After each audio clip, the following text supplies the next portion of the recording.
Welcome to Carrying the Conversation, a reproductive options podcast led by real surrogacy experience.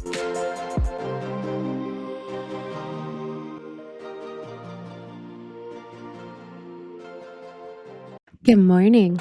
We're here. We did it. It's podcast time. I'm so excited. Me too. It's crazy. I feel like we've been talking about it for so long. It hasn't been that long, but it's been long enough where I'm like, okay. It's been, but I feel like the wheels have been in motion. Like the idea was while. a nice little spark, and now here we are. And it's like, yes, it's really come together. I'm so excited. Me too. And it's cool because we've already recorded the content for episode 2. So this is episode 1. I should probably introduce the podcast. Yeah. So this is Carrying the Conversation, a reproductive options podcast. Yay! Woohoo! Led by real surrogacy experience. That's right. And we have recorded the content, like I said, for episode 2. We're starting with a series called Before the Match. So this is really just exploring why surrogates choose to do this, kind of the empowerment of women, the financial component, which I think can be a little taboo still, and just really figuring out why people choose surrogacy, or then why they choose to not move forward with surrogacy, because that's okay too. It's not for everybody. It's not for the weak for sure. That's true. So Before the Match will be our first series. We'll have several episodes in Before the Match. And the idea is just to educate, provide information, no strings attached, no pressure. It's really just starting the conversation, opening that conversation up for anyone who's willing to listen and learn. And that's that. Yeah, absolutely. So episode 2 will be super exciting. We are talking to Nina and Lindsay. Lindsay is our first time surrogate, and Nina is a repeat, but a first time with us, which is amazing to have a surrogate as a repeat. Yes. Leave another agency or go from independent and come to us just for whatever reason. There's a variety of reasons people do that. And excited to talk to both of them. They both have 2 very different experiences. Yes. And Lindsay, we're on baby watch. Yay for Lindsay. I'm so excited for her. It's going to be amazing. And one of her intended parents arrived yesterday and the other is coming soon. They got to join her for her OB appointment and lunch, and they're just hanging out and getting settled. I love that. It's a great way to be a part of the process. Nina should have legal clearance any day now. So we're about ready to go with her, which is great. So exciting. All good things. Yeah. Oh my gosh. Good things. 2026. It's going to be an awesome, wild year. It is. So we're working on episode 2.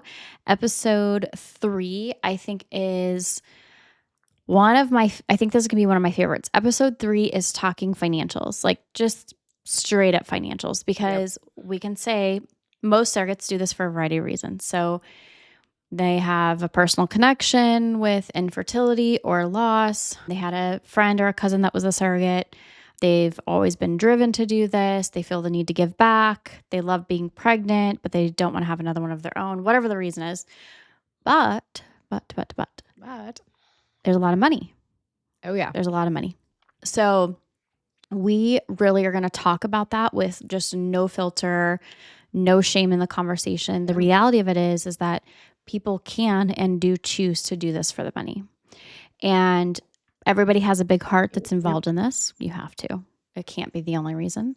But people do choose this for the money. And we diligently make sure that each candidate is financially stable on their own. That's important. That's a guideline for a long list of reasons. And we'll have podcasts where we talk about that too. But it's okay to say, hey, my family's in a good spot. I want to give back. I like being pregnant, but I want to do this for the money. Yeah. And it can be a life-changing amount of money. It's life-changing for your family, and it's life-changing for the intended parents that you're carrying their child for. It's amazing. Yeah. So, I mean, my own surrogacy experience, originally, of course, I didn't do it for the money because I was already in this field. And that's right. My background is about almost 16 years ago now. Yeah, almost as long as I've known you. I know. Oh, right. That's crazy too. Right. No, I've known you longer than that. Yeah, I know. But so I've known Gabby forever. For half of our we go way life. back. We go way, way, way back. And that's another conversation too. I got so lucky to That's bring a on. different You know story for a what? We different should day. have that story first. We should Yeah, have that story I first. think so. I So think it'd be fun. Gabby and I met when we were teenagers, and Babies. life happened and happened quickly, and I don't know where the time went, but I got super lucky last year to be able to bring Gabby onto reproductive options. And her role, since she's here, probably should talk about That's it, fair, yeah. is really our creative side. So Gabby will be on the podcast and co-hosting with me, which is just really great to kind of have, conversations back and forth and just have second opinions and things like that as we're talking to different people. And Absolutely.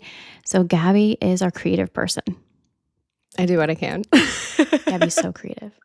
It's fun. I like it. It's a lot of fun, and it's really cool to be able to be creative in this field in particular. I really think it kinda helps just shed light on so many aspects of everything involved with it, and it's a lot of fun. I'm learning a lot through this. I mean, you were my first introduction to egg donation, surrogacy in general, like, everything involved with that, so this has been just Yeah. really, really neat to be a part of. Yeah. So Gabby's doing lots of social media content. She'll be editing our podcasts. We are also working on we have a guidebook already, but we're working on a really great We're guidebook. we're vamping it up. We're making it super, super special, yeah. It's going to be massive and really just all things surrogacy, anything that we can think of. So definitely a team effort. We have a lot of people on that, but Gabby's our writer. She does our blogs. We're going to have a lot more blogs coming out. That's kind of a part of 2026.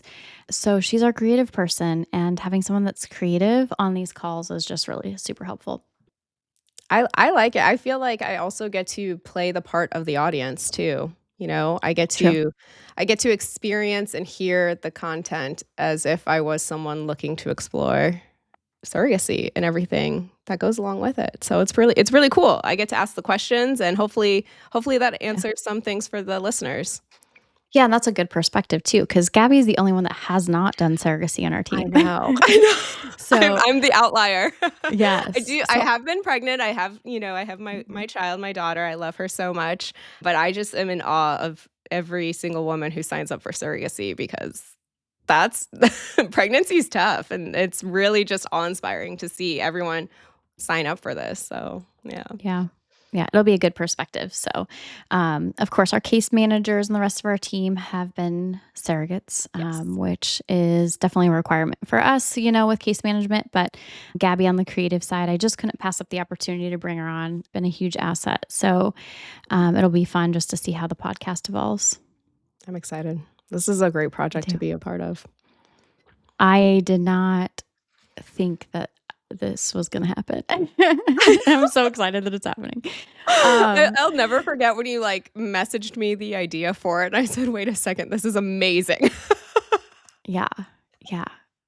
The older I get, the more introverted I get. So it's like we're walking my comfort zone too. It's okay. Yeah, it's a little hard to hide when you're on screen, but Yeah, we're we'll here. make it we'll bring you out of your shell a bit. It'll be Yes. fine. Yes. But it's nice to talk about things that I love. I mean, I just don't view this as a job, and it's just different and crazy and amazing and rewarding and just all those things. So, It's a passion of yeah. yours that you were able to turn into this Yeah. little empire. Yeah. I So, I do wanna I do wanna hear more about how you got into everything involved in yes. surrogacy. Like, I know you mentioned briefly just now that you started with egg donation, and I'm trying to rack the cobwebs in my brain and remember why or how you even got involved in that realm, and it seems to be a natural progression from egg donation to surrogacy to, working on the side of things, so I would love to hear more about that. Yeah, so I'm gonna age myself here and tell you that, Careful, you're gonna I so age me too. I am gonna age you too. I'm gonna age a lot of people. I'm gonna age a lot of people listening to this. Okay. There's definitely a younger demographic, so you're lucky duckies over there. Yep. But I am gonna age a huge demographic of people listening right now. So I was in school. My background's in accounting and business management. I was working for an accounting firm at the time, and my mom cut out a newspaper ad. Oh my God. A newspaper ad. Good old, like, you know, Just real like, yep, scissors, in like, the classifieds. Here you go. That's yep, ink crazy. left on your hands after you touch it, Oh newspaper my ad. God. Okay. Cut out a newspaper ad to become an egg donor. Oh my God. And it would have been a little over 16 years ago because I was 20 at the time and I would have turned 21 on the 27th of January. So I'm Yep. almost 37, What? climbing 40. 37 and fabulous. Thank you. Sure. So I didn't meet the age requirements at the time. Okay. Um, doing That the sounds math. right That's because right. I think I was 20 when you went when I randomly went to one of your appointments with you. So that would make Yeah. sense if you were 21 at that time. Yeah. Yeah. So I didn't quite meet the age requirements, but I was just about there. So I was like, okay, I can apply, like I can get ready. And 21 is when I started. So I did an egg donor cycle, and don't quote me on the month, but I want to say February Yeah. 16 years ago, and had the worst experience. Oh Um, no.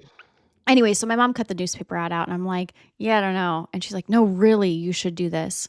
And I'm like, okay. And at the time in college, like the money is good. Yeah. This is a good way to help people. But again, the Especially money is 16 good. years ago, you know. Yep. Yep. Yep. And I'm like, you know what? I think I can do this. You kind of go through the concept of like genetically, those are half genetically Yep. yours. Yep. So I started, like, of course, thinking through all the things and what does that look like for my family in the future? How do I talk to the kids about that? But I've always been a very transparent person, Yes. super open. Yes, you have. And same thing with the podcast. Like, ask whatever questions, I'll answer them. Yep. Like, yeah, super transparent. So I'm transparent with my kids about a lot of things. They hear a lot of things too. Sure. but just a very open book. And so I was like, okay, I can do this. I think this would be really cool. And so I did it. I have a horrible experience. Yeah. I'm sorry. The agency was okay. Mhm. Kind of, looking back on things, I think the agency was less than ethical, Okay. but the coordinator was awful. And a lot of people that have kind of been in this field for a long time, of course, I'm not going to name any names, but if I were to name the coordinator's name, there'd be so many professionals that would say, yeah, Similar we experience. we know who that is. You know what's yeah. We Yeah. know who that is. Yeah. So she still has some involvement in the field and shouldn't. Um, Lots of crazy stuff. So I have a terrible experience. I Yeah. am newly 21 and new to the process and don't know much about it. And I do my first donor cycle, and the clinic I worked with was in Miami, Florida. Okay. Okay. So, Yep. you're going to a big city, you're young. They didn't talk about companion travel and booked me in a terrible hotel, and I wouldn't even call it a Ugh. hotel. So here I am, barely 21, Yep. hadn't really traveled a lot, in a city in a sketchy hotel by Yeah. myself. Yeah. And, just the whole experience overall with that. The clinic was great. I got to enjoy some good food, but, I'm getting in at 10, 11 o'clock at night or something like that in this hotel. I'm like, no way. Yeah. And so, thankfully I had money and was able to, I just booked my own hotel and just Yep. left, and, had to kind of fight it out with the coordinator later on, like, reimbursement for that. And the whole thing was a mess. So successful retrieval, everything was great with that. I get home and I reached out to the agency owner and I shared my experience, and I said, like, what does it take to be a coordinator? Mhm. And I met the requirements of that. And I said, I want her job. Okay. All right. I want her job. 'Cause you could do it better. I want her job. Like, I can do this. Yeah.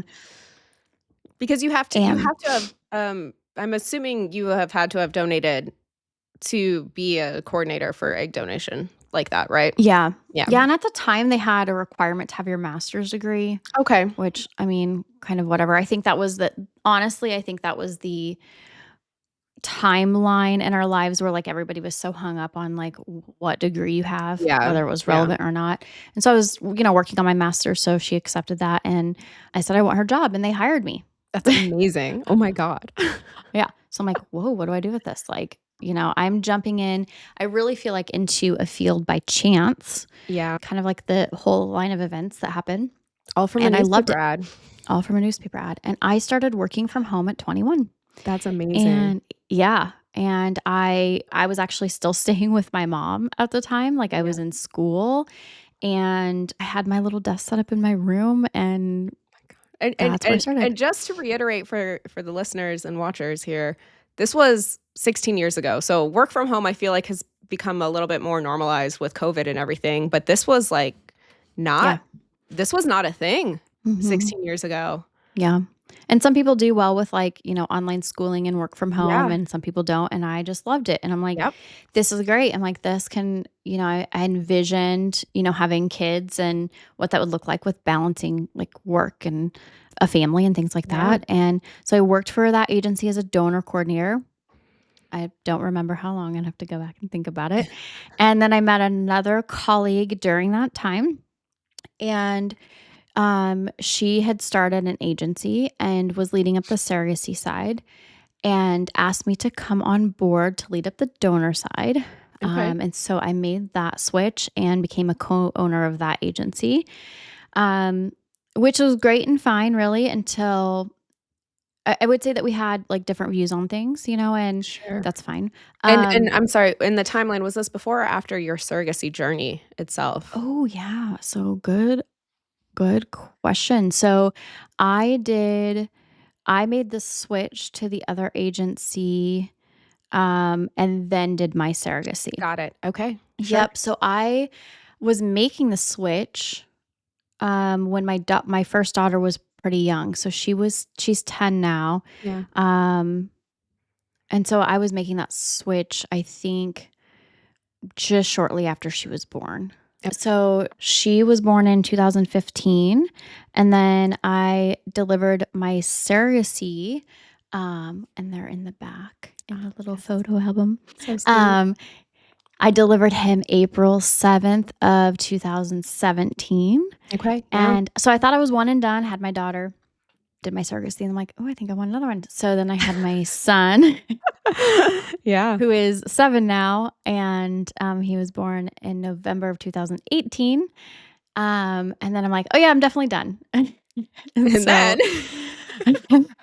so then I got divorced, so I was married, I got divorced, and then COVID happened, and lots of things happened with the last agency at the start of COVID where I'm like, "Whoa." And I think honestly, this happened with a lot of agencies. It happened in a lot of businesses. It happened a lot of with people just personally. There's just yeah. this huge shift of like transparency with things and like, this doesn't work for me anymore. Here's what Yep. I need to do. Just a really eye-opening situation. So kind of grinding through the early 2020 COVID stuff, I knew that I needed to be working on surrogacy and a project solo. And it Yeah. was so at that point with the last agency, I had led up the egg donor program. I had dipped into surrogacy, Yep. operating some business things, and really just seeing when COVID hit of like, here's what I am not going to do Yeah. ethically. Yeah. Here's what doesn't work. And I'm like, it took me a while to say, I can do this on my own and I can do Yeah. it better and I can sleep at night and this is what I want to build. And so I started building reproductive options pretty much right when COVID hit, and Yeah. I just grinded all of 2020 into Yep. reproductive options. And it's just been this amazing journey and so much more than I can ever imagine. Yeah. And so lots of amazing things. And then just as I started getting older, I'm like, I think I want to have another child. And so I used a known donor and single mom by choice for my third. Yep. And she was born December 3rd of 2023. So she's a little over 2. And she is my wild one. Yes, She's my but wild also that one. comes with the age, I feel like, as well, you know? Yeah. The twos are an Yeah. experience. The threes are an experience, and Yeah. oh my god, the fours are a Ooh, the time. 4s are rough. 4s are rough. 4s are Fours rough. fours Yeah. have been fours have been fun. Yeah. But I feel like the older we get too, the more like chill I am with some parenting things where I'm like, Oh, sure. Yeah. child one, I'm like, oh my gosh, that touched, something it shouldn't touch, or it dropped on Right, the right. floor for a second on the clean floor, right? Right, I was right, like, right. don't eat that. Now I'm like, whatever. Like, That's the 5-second rule, 10-second just rule. just don't eat the Play-Doh. Right. Don't eat the Play-Doh, please. Don't eat Play-Doh. Yeah. So you'll see she occasionally will pop into the office and you'll see an episode. I think it's episode 2. I think the one we just recorded. You'll see some fun little stickers she put on Oh, my yes. Yep. cup, and I'm like, well, Isla was in my office today. She likes to make herself known. Gotta lock everything down. So yeah, it's been a journey. Yeah. So I have done 11 egg donor cycles, and I know there's, guidelines on like how many you do. The reason I've done so many is because I did do Oh siblings. my god, I don't even think I realized it was 11. That's Yeah. amazing. Yeah. So I've done 11. I was done. I was Yeah. retired. And so I had my daughter, did my surrogacy, had my son, closed all the chapters on the donor cycles, it mixed in with that because I kind of Yes, just did yeah. them all throughout that whole timeline. And then I was done with surrogacy. I was done as a donor. I had not had my third child yet. And a couple reached out to me from one of my earlier donor cycles and said, our surrogate has gone through all of the other embryos that are frozen. We've tried everything. We have no more embryos. We have our one son. It is so important genetically that we use the same donor. And I'm like, guys, I'm too old. Yeah, Like, right. I was well into my 30s at that time. Yeah. And I'm like, I don't know. Like, I don't know what my blood work's going to look like. I don't know what anything looks like. I Yeah. haven't paid any attention to that. I said, but I'm willing to try. And they're like, will you commit to two cycles back to back? And I'm like, Okay. let's see. And of course it's like, it kind of sits with you a little heavy where you're like, well, what if I waste their time and their energy and their money? Like, I Right. feel like I'm too old for this. What if they don't get the results that they want? We had decent donor cycles in my Good. 30s. Yeah. So we did 2 back Amazing. to back. And so they had another son. So they have 2 boys now. Oh my gosh. Um, Look at and I have, that. yeah. So, but now I'm done. Right. Way too old. Nobody can call you now and say anything like I don't think so. I close up don't think shop. so. Put the little close Yeah. sign up. Yeah. Yeah. Little bittersweet though, but I Yeah. have a cool variety of mixed relationships with my donor cycles. I chose to kind of keep my legal contracts open Okay. to where parents want to change their mind and contact me, cool. Like the children want to contact me when they're of age, also fine. Like I'm That's pretty much an awesome. open book, always have been. So those 2 boys, their parents will text me. It's 2 dads, and they will text me like Mother's Day or occasionally and just say, Oh, we're just so thankful for you. And they'll send pictures, which is cool. So we'll that's exchange family amazing. photos. Yeah. That's so And sweet. then, and then there's another cycle I did, and they had triplets. So that's super cool. Oh my gosh. Yeah. And so I stay connected with them Yeah. and through social media and things like that. So Sure. they can see pictures of my kids. And then there's a few others that were kind of closed off or, a little bit open until they got older, but there's a variety of them. So it's just neat to kind of have each experience be a little different. Yeah. This is me potentially looking like an idiot, having not come from the field or done surrogacy myself. Like I am sitting here learning alongside the audience. Yeah. You were talking about your egg donation experience. How many eggs are retrieved per Mm. retrieval? And like I'm assuming that amount could potentially lead to a number of children and all that stuff, but I'm so curious what biologically occurs when that happens? Like, how many eggs do they Yeah. get? So, I mean, anybody I think would be thrilled in the 10 to 15 range. Wow, okay. Um, I think that's a healthy donor cycle, and I'd be like, okay, Okay. that's successful. But I know that a lot of clinics for a while, and I've been a little bit removed from the donor side now, but I know a lot of clinics would push extra medications and kind of overstimulating a donor to Okay. produce more eggs, which was that was a big problem Yeah. when I was in the thick of donor cycles, a big, big problem because clinics would have like guarantees on how many eggs retrieved. Okay. Um, so mine typically, I think on the lower end, there was one in the 20s, but for the most part, they were in the 30s to lower 40s for retrievals. So it was, yeah. And I only had overstimulation one time, a hyperstimulation one time that I can remember. But then I really just became a master of like all things recovery. Like you take laxatives after and heating pad and like all the things. Meanwhile, I Um, drop an egg once a month and I'm, like, dying, but that's fine.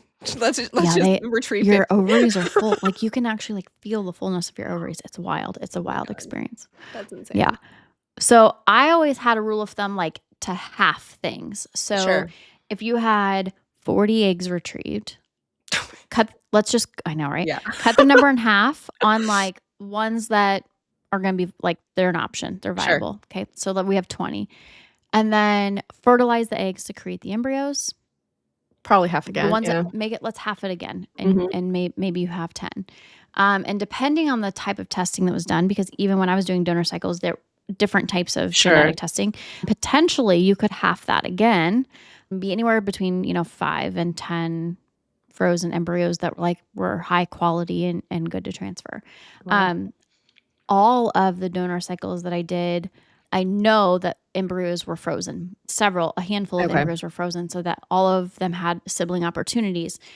Doesn't mean it didn't work, and that's exactly why the one couple came back for 2 additional donor cycles after that. Mm, But there were other sibling cycles too, of course, when I was younger. sure. That's Um, wild. it is wild. It's wild. I cannot imagine. I cannot imagine the, like, emotional toll, 'cause I feel like I'm super fun, around my period and hormones and all that stuff, so I can't imagine what if my body Mhm. was preparing to drop 20 eggs, how fun I would have been. It's a blast. It's a blast. All the injections definitely make you a little Oh, yeah. woo. Yeah. I remember one of my donor cycles. I flew back from from wherever I was, and I don't remember what location. I get back to the airport and I have a flat tire in the airport. Oh, And I am no. tired, I am Yep. bloated, I am hormonal, and I just sat there and just cried in my car, and I'm You're like, like, "This is it. Stick a fork in me, I'm done." really not the end of the world. Like, let's get a tow truck out, flip out my spare tire. I could drive home, it'll be fine. But the fact that I couldn't just put the car in reverse and go home and go to bed, I just cried in my car. Yep. It's Yep. like I'm I an probably would've done emotional the same. I mess. would've done the same. Yeah. Oh my gosh. And so then okay, so then when you kind of went to the surrogacy side, you were already introduced to this world by a newspaper Yeah. clipping. It's just Yeah, crazy. happenstance there. And do you think because you had done the egg donation that made surrogacy in your mind more feasible, especially if at the time you were one and done? Like, what Right. went through your head when you said, "You know what? I could do this for someone else." Yeah, I mean, it was just my normal life. What's Yeah. so crazy is that, I think about that and it was just the next step. Like I knew when I was done having kids, like surrogacy was going to happen and that's just part of who I am. It just the whole field became my identity, Yeah. and the passion behind it and it's everything, so Yeah. it's very much a different experience than a lot of surrogates that come into this. That's not normal for them. They have to have the aha moment or Yeah. be introduced to it in a different way or talk to family and friends about it. My family, my friends, like my world was completely surrounded by this field from like day one, a Yeah. really young adulthood for me. So I also didn't really have to have conversations like with my friends and family and my support system to say, hey, I'm doing surrogacy. Like, Right. Well, your mom was the of one who said, "Hey, course. look at this." Like, she introduced you to the Yeah. world about Yeah. it. Of course, Kayla's going to be a Right. surrogate. Like, Naturally. that's, yeah. Yeah. So it's really neat, and Yeah. I had an amazing surrogacy experience. The parents were fantastic. Couldn't have asked for a better journey. And they did ask me to carry again. Okay. And at the time, I was, I liked the idea of it, but I was super unsure at the time. Like, I was kind of lightly toying with, what am I going to do with my own family? That was Right. between the decision to have my third. Yeah. And so they did have another carrier and they went on to have a sibling, which is super exciting.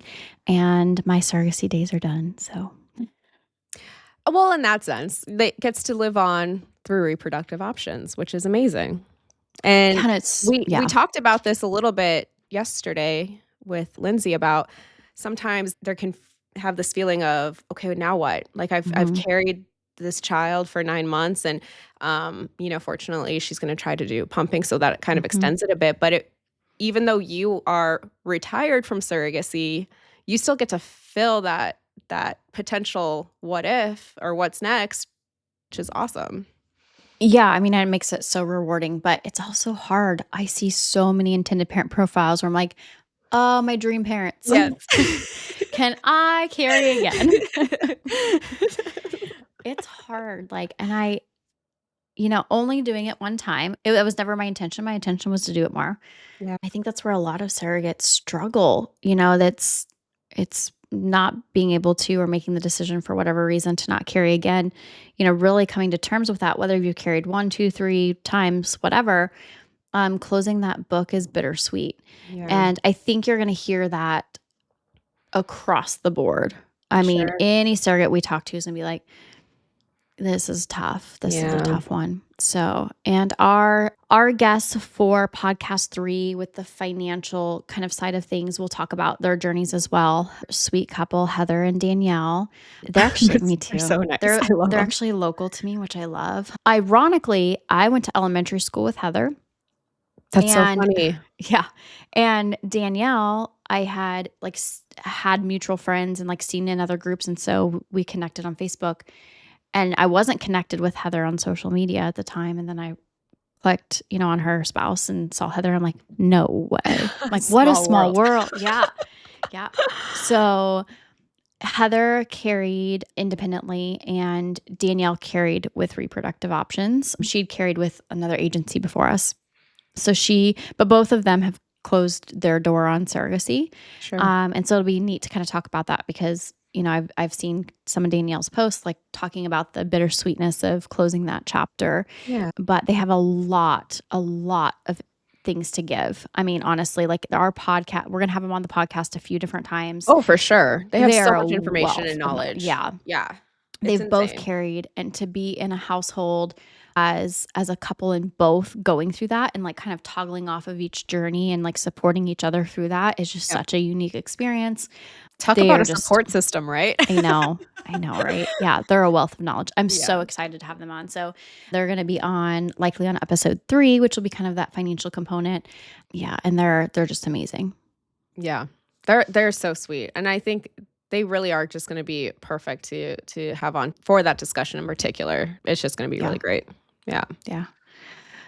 Awesome. So I'm excited. I'm excited to just go. Like this is I know. this is Like, it. let's We're here. let's record these all now because 'cause I'm so excited to I do know.